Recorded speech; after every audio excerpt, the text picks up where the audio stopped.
সুবহান রাব্বিয়াল আযীম, এই যে একটি দোয়া, যেই দোয়ার অর্থ হচ্ছে মহাপবিত্র আমাদের প্রতিপালক এবং যিনি মহান।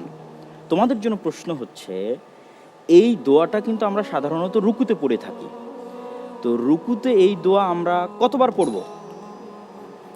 মাশাআল্লাহ, আমরা দেখছি আবারও আরাফাত ইসলাম, সে সবার আগে বাটনে চাপ দিয়েছে। আমরা উত্তরটা শুনে আছি। জি আরাফাত।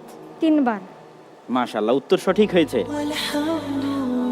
হতাশার কিছু নাই, তোমরা সবাই প্রস্তুত থাকো, তোমাদের জন্য সুযোগ থাকছে। আমরা পরের প্রশ্ন চলে যাই।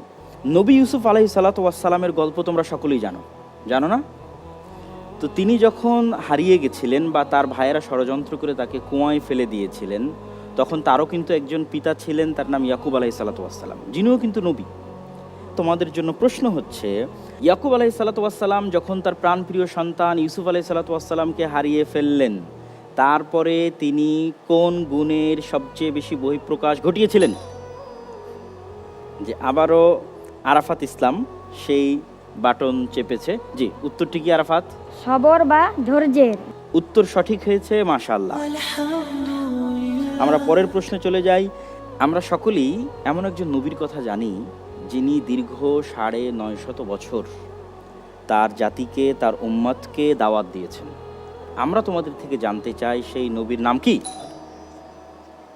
যে আমরা মুমিনুল হক দেখতে পাচ্ছি, সে বাজার প্রেস করেছে। মুমিনুল হক বলো। নূহ আলাইহিস সালাম।